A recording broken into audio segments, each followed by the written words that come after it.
안녕하십니까. 부부 펀드하기 이병준입니다. 자, 가끔씩 저희 센터로 상담 요청을 해오시는 분들이 들어있는데요. 기어코 무슨 일이 있어도 저하고 꼭 상담을 해야 되겠다고 그렇게 고집을 피우는 분들이 있습니다. 시간도 여의치도 않고 비용도 뭐 2배나 더 비싸고 이런 얘기를 해도 아무 상관없습니다. 죽은 딱 깨놔도 무슨 일이 있어도 어쨌든 꼭 원장님과 해야 되겠다 뭐 이런 얘기를 하는 분이 있는데요. 제가 이런 분들이 왜 그런지를 대충 압니다. 가끔씩 TV 화면에서나 뭐 라디오 같은 또 잡지 같은 곳에서 이제 보았고 또 아니면 책의 저자라는 그런 것 때문에 이분들이 저를 만나면 자신들의 모든 문제를 아주 단 한 번에 그냥 싹 해결해 줄 것 같은 그런 환상을 갖고 온다는 거지요. 자, 그래서 저분과 같은 방송에도 나오고 책도 쓰고 뭐 이런 분들 그런 정도 상담가라면 아마 뭐 틀림없이 가능할 거다. 그래서 여러 상담센터를 전전했던 분들도 들어있지요. 자, 어쩔 수 없이 저는 그분들에게 실망을 드릴 수가 없습니다. 왜냐하면 저는 그분들의 문제를 해결해주는 전능자가 아니기 때문이지요. 또 어떤 분은 그렇게 양해를 구해도요, 또 막무가내로 하는 분들조차도 있습니다.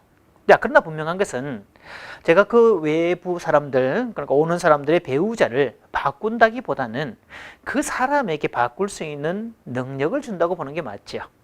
그래서 오늘은 자, 배우자는 변화시키는 대상이 아니라 다루는 대상이다. 즉 변화의 대상이 아니라 다룸의 대상입니다. 이런 얘기를 드릴 겁니다. 그러니까 사실 상담이란 변화시키는 방법이라기보다는 다루는 방식을 잘 아는 것들이죠. 그래서 다루다 보면 변화는 오는 것들인데 목적을 변화로 두게 되면 그것은 통제가 될 수 있고 우위가 돼서 도리어 역반응이 온다는 거죠. 자, 한 아내가 상담실을 왔습니다. 뭐 자기 남편은요 집에 오면 말을 안 한답니다. 아니 뭐 무뚝뚝하기로 유명하다는 그 경상도 남자도 세 마디는 안다는데 들어오면서 아는 묵자 또는 자자 이렇게 세 마디라도 하는데 자기 남편은 그 세 마디마저도 안 한답니다.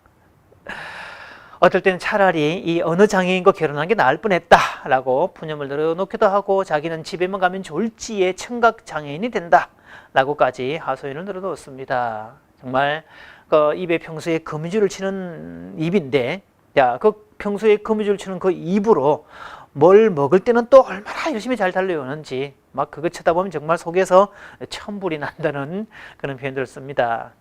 제가 그분한테 여유를 가지면서 물었습니다.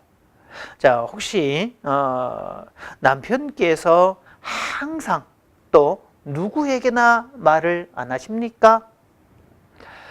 자, 이 말을 하자 이분이 고개를 옆으로 갸우뚱하면서 뭔가를 깊이 생각을 하시더니 고개를 천천히 옆으로 흔듭니다. 그러면서 자, 얼마 전 그 남편의 동창회에서 부부 동반 모임을 가졌는데 자, 그 모임에 갔더니 남편은 완전히 주인공이더랍니다. 남자친구들 사이에서도 말을 그렇게 잘하고 유머스럽게 잘하고 심지어는 여자 동창들에게 농담까지 건네고 막 이 너스레까지 뜨는 그런 모습을 보면서 이 아내가 기절초풍을 했다는 거죠. 집에서 안 보이던 모습인데 바깥에 저럴 수가 있을까? 물론 그때는 화딱지가 났다는 거죠. 왜 저 인간이 바깥에 나가서 저렇게 하면서 왜 집에는 저렇게 하지 않을까? 제가 그분한테 그런 얘기를 했습니다. 자, 그렇다면 남편이 동창회에 가서 그렇게 말을 편하게 하고 있다면 기능이 없는 것은 아니겠네요. 자, 이자분이요 참 똑똑한 분이셨어요. 그 말의 말뜻을 정확하게 파악을 했습니다. 자, 이것을요 그러니까 심리학에서는 어떤 그 세이프티란 말을 쓰죠. 즉 안전함. 즉 이 남자는 집에 들어가면 안전한 대상이 아니었다는 거죠. 똑똑하고 따지기 좋아하고 합리적이고 논리적으로 다가오고 이러면 이 남자는 불편해진다는 겁니다. 그런데 동창 모임은 아주 어릴 때부터 같이 지내온 모임이기 때문에 그렇게 따지는 사람이 아무도 없다는 거죠. 오히려 맞장구를 쳐주고 그래 네 말이 맞다 뭐 다 편이 돼주고 그런 재미를 하니까 오히려 살맛이 났다는 거죠. 자, 흔히 결혼을 해서 살다가 보면 배우자에 대해서 내가 스스로가 어떤 정형화된 틀을 만들 수 있습니다. 이것을 일종의 스테레오타입이란 말을 쓰는데요. 자, 사실 오래 상담을 하다 보면 남편은 아내에게 또 아내는 남편에게 자기가 스스로 만든 스테레오타입을 가지고 있을 수도 있습니다. 그리고 그 다음부터는 그 타입을 가지고 평가한다는 거죠.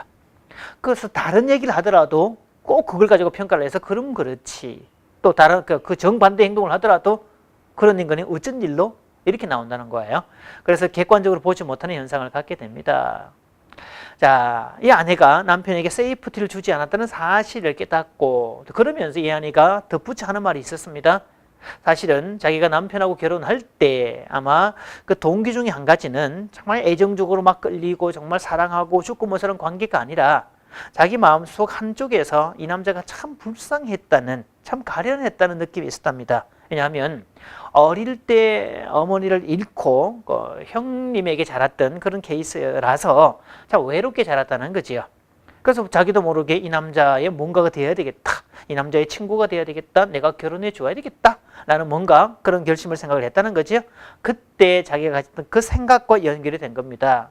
그러면서 자기가 쓰는 그 태도가 남편을 하여금 점점 더 위축되게 만들고 점점 더 고립되게 만들 수 있다는 것을 깨닫게 되었죠.